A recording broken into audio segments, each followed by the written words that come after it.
to Beyond the Felt, sponsored by 3Bet Poker Clothing. I'm your host, Jason Harrell. Today I'm joined with Brian Rast, 3Bet Pro, two-time WSOP bracelet winner. And Brian, thanks for joining us today. Yeah, Jason, thanks for having me. Awesome. We're going to start Beyond the Felt every episode with the questionnaire created by the great Bernard Pivot and made popularized by one James Lipton. It's going to be a lot of fun. Brian, what's your favorite word? My favorite word is probably a Portuguese word, saudades. Okay. Saudades is like one word. It would be like missing somebody, but it actually means something stronger. Like a direct translation would be like the feeling of pain that you get when you think of somebody, but you realize that they're not next to you. God, that's already deep. Yeah. And, Big hitter off the front. And it sounds like really good, like the way, Brazilian says it, like saudades. Yeah. And I think it's just a beautiful word. Yeah. Well, what's your least favorite word? My least favorite word is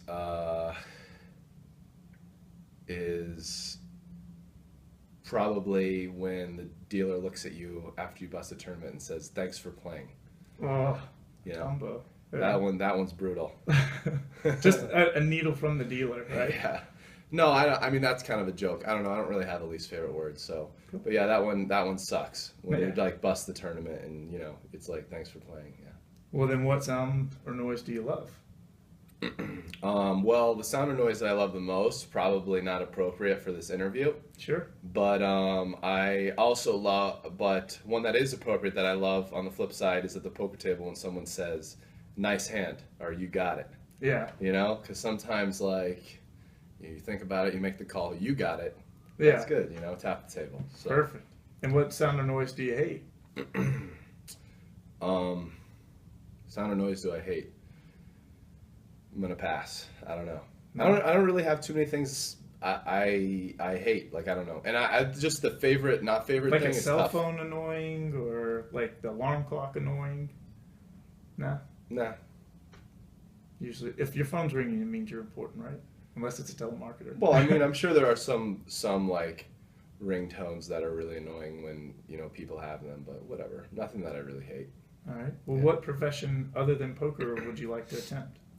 So this one, I got into poker in order to not have a job. Yeah. So honestly, there's nothing that I sit there and go, "Wow, like I really wish I was doing this." But in like a dream world, like being a professional NBA player would be pretty awesome. Yeah. Like, I'm not really tall or athletic enough, so it's kind of ridiculous. But yeah, like being, LeBron James, being like the best player in the NBA would probably be fun. pretty cool to be the king. Yeah, like I'd take being a good professional basketball player. But like, you do prop bets with basketball, right? I actually sometimes bet on the NBA. Okay. Like occasionally, like I have a very small bet on the Spurs to win against the Heat. Wow. Not like a big. I learned my lesson with betting sports, but once in a while I make small bets. Yeah, it's all relative. Yeah. What profession other than yours would you most not want to attempt? I mean, there's a lot of jobs out there I wouldn't want to have. Yeah. So I don't want to single anything out and be, but I'll give a couple criteria. I wouldn't want a job that is monotonous, that like doesn't require you to like be creative or use your brain, like where you have to do repetitive tasks and is long and like doesn't pay very well, and where you have a boss that you have to just listen and do whatever he says. Yeah. So that's a lot of jobs. Yeah. But you don't want to be Milton from Office Space, basically. Yes, I don't. That like would be terrible. I couldn't do it. Absolutely. What's your favorite curse word? Fuck. That's a classic. Yeah. A lot of people go with that. I mean, honestly, I used to not have any qualms at all about cursing when I was younger and single. And now that I have a family, I've started to realize, like cursing might not always be a great thing to do because you don't want to do it around children. Yeah. Essentially. So I'm kind of like trying to scale back the cursing because especially like being in the gambling world at the poker table, I mean, people curse like a decent amount at the poker table. And so it's something that I grew used to as a way of like people express themselves or frustration. Yeah, I'm trying to learn to be more couth. Good luck with that. Yeah. And last one, if heaven exists, what would you like to hear God say once you enter the pearly gates? I am proud of the decisions you've made in your life. That's awesome. That's a good way to put a button on the questionnaire. Of course, there's more to Brian Rast than meets the eye. Brian, one of the most interesting stories, and you've spoke about it before, but family is very important. You met your wife in Brazil, and it's not like it was an easy meet. Like, hey, what's up? You kind of had to go through some hoops. Yeah, definitely a lot of hoops. I mean, I met her down in Brazil. I was down there with Phil Locke, and I mean, we didn't really speak the same language, but hit it off.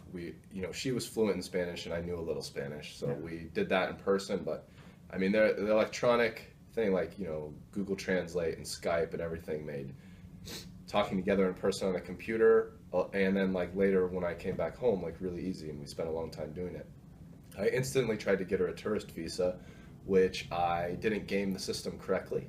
Systems are there to be gamed. Yeah. And being honest and saying like I was her boyfriend was a bad move. Yeah. Should have just like had her apply as a tourist, to come visit America.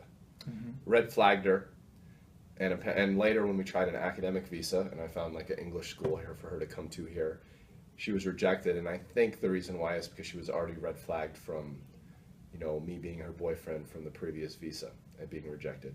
Sure. And so the third visa was a fiance visa for her to come here, and we have to get married in 3 months and change status to a green card. And the fiance visa process is a long one because that one's to immigrate permanently.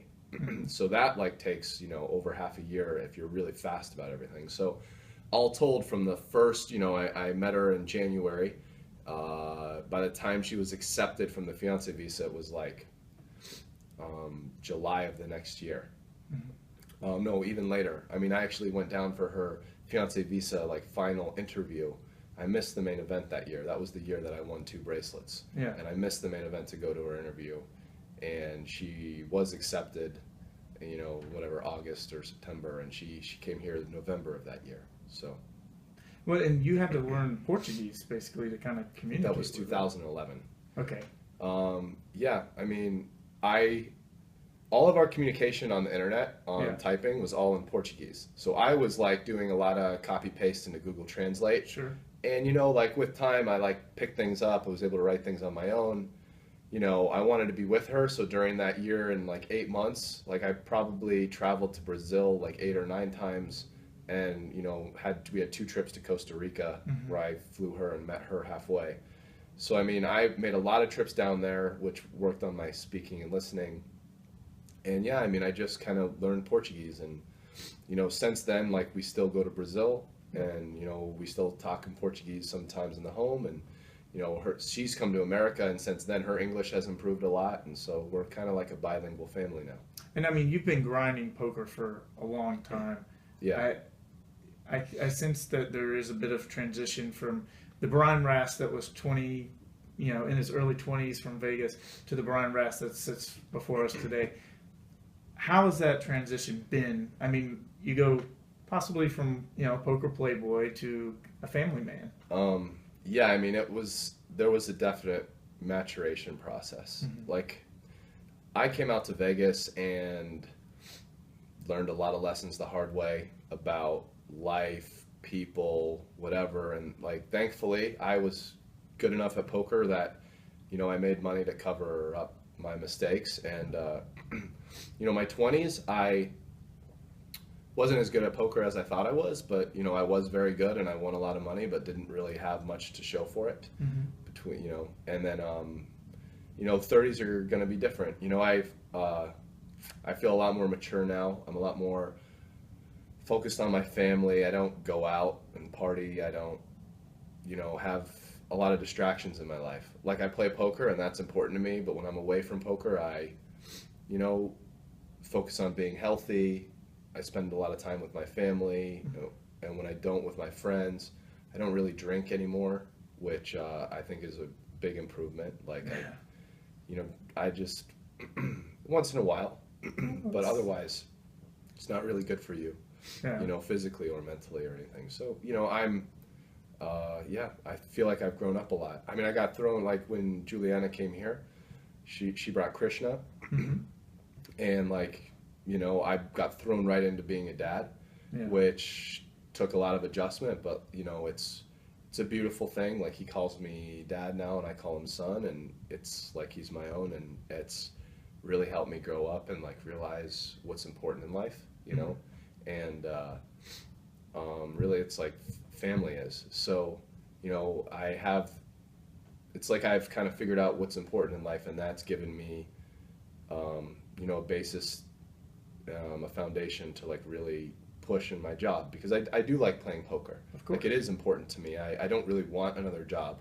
Yeah. Like I like what I do, and I want to keep doing well at it. And like even like I don't really have any ambitions to like open up a business.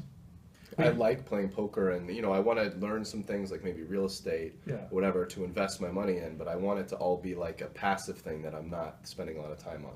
I mean, you put in some massive grinding hours, especially when you go to like Macau, or, you find that fish at the big cash game, and you just got to stay there until he goes.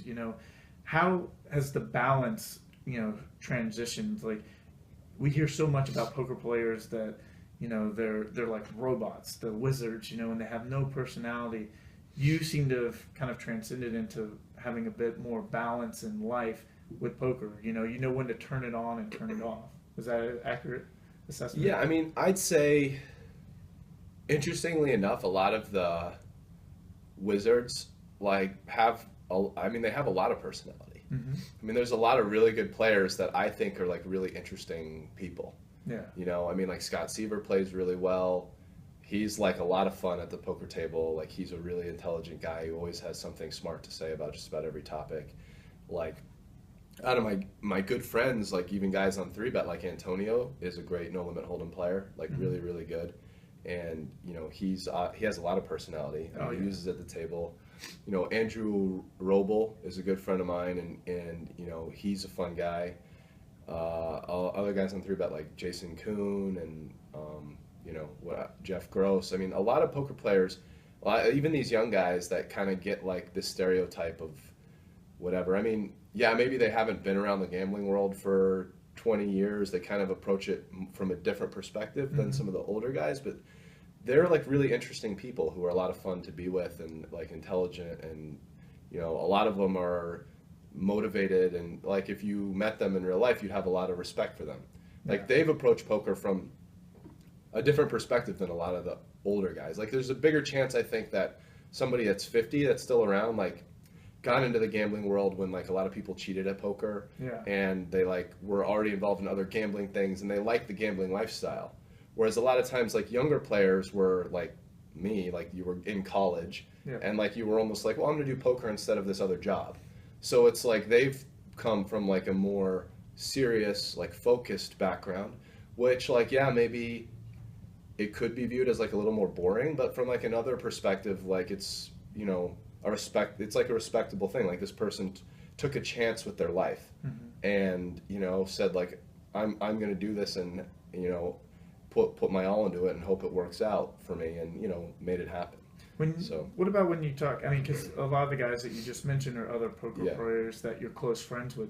What about what I like to consider like the normies? Like when you sit there and you say, "Oh, I'm a professional poker player," and it's like, "Oh, you count cards," and it's like, "Oh my god, like this person," like how is that dealing with like kind of the general perception of what a poker player does? I just think most people, it's like I get it. Most people just don't understand. Like poker's a really complicated game, especially when you consider that there's like so many different variants of poker that you can play, not just no limit hold'em, which in and of itself is very complicated. Sure.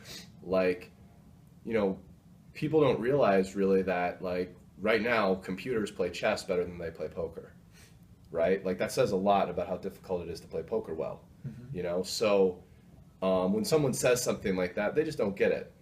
They don't understand that like poker is a really difficult game that has a lot of skill involved, and that like really smart people are studying and like playing it at really high levels, and like that they're a lot better than people that are new to the game. And someone's like, "Oh, you count cards?" Well, I mean, they obviously just don't understand poker because it's not blackjack. And like, by the way, even comparing like playing high level poker to like counting cards in blackjack is like, comparing checkers to chess. Yeah. So it's fine though. I mean, in the scope of the world on a whole, it is just a game that's like not that big a deal, and like I don't expect everybody to understand it just because it's like what I do with my life. Yeah. So when someone says that to me, I just probably try to like move the conversation away from poker because I realize like I'm not going to be able to have an interesting conversation about poker with them beyond me like trying to explain more about poker, which isn't that fun to do all the time. So we'll talk about that, something else that person knows better, and not poker. Well, what's it like with your family? Like when I say family, I mean like your parents. How has it changed from like probably the first time where you're like, hey, I'm dropping out of Stanford to play poker Yeah. to today when, I mean, you obviously had to have some level of support, and then of course the support grows as you continue. Yeah, I mean, my parents on the whole were like pretty cool about it, I'd say. They were different. Like right when I started playing poker kind of, and like this was important, my dad, learned a little bit about poker. He went to some casinos actually and played a little bit on his own. He read a couple books. He would watch poker on TV sometimes with me or on his own. So like he learned about poker, and like he got that it was like game of skill, and that like you could win money at it and you could do it. Obviously he still from a practical perspective wanted me to finish Stanford as anybody would. It makes sense, right? So my mom was different. She didn't really understand poker. It was more like gambling to her, and she was a little bit more worried about the situation. Obviously wanted me to finish school too.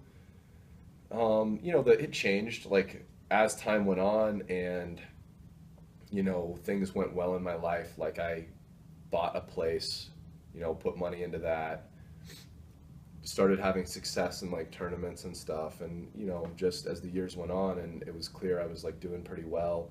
And especially more in the beginning of my career, like right after college, I was up there for like 6 months, but then I moved home for like a year and a half before I moved out to Vegas. Yeah. So like they were with me, and like I would talk with them on a regular basis about how I was doing, and I would discuss like bankroll management and stuff with them. So like which was probably good because it helped keep me a little bit more accountable, especially at like a more formative part of my poker career. Sure. So I think they got that I was like being responsible with it.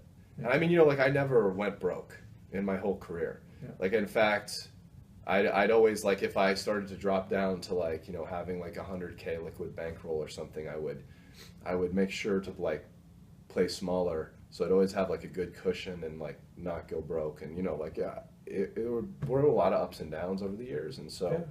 but I've always never went broke, always stayed in action, and I feel like I've always had compared to hearing a lot of like other poker player stories, like Yeah. I'm definitely feel like I've been more on the responsible side. Well, So kind of running short on time. Just to kind of cap this off, what's the next chapter for Brian Rast? the next chapter for me is going to be like, probably having a couple kids and having the family be bigger, and that, and just having that be kind of the focus of my life away from poker. And then like in poker, I feel like I'm improving all the time. Like I feel like I'm slowly getting better at other games, and that at my best games I'm doing really well. So I think I'm just going to keep adding to what I've already done, and hopefully my 20s I'll have learned some lessons, my 30s I'll apply them, and 5 years from now I'll have accomplished a lot more in poker, and have an even more solid foothold on the poker universe than I have right now. So Well, this has been awesome. Brian Rast here, 3-Bet Team Pro member. We wish you a lot of luck. We're wrapping up the World Series here, and there's just one more tournament on to the next. Good luck with the next one. And, this has been important. Like, Brian Rast is more than just a poker player. He's a family man. He's charismatic, and certainly one of the most intelligent men I've ever had the pleasure of talking to. You've been watching Beyond the Felt, sponsored by 3Bet Poker Clothing. Go to 3bet.com for all your Poker Pro clothing options. And be sure to tune in for our next episode where we'll be interviewing another pro. Brian, again, thank you so much. For Brian Rast, I'm Jason Harrell. This has been Beyond the Felt.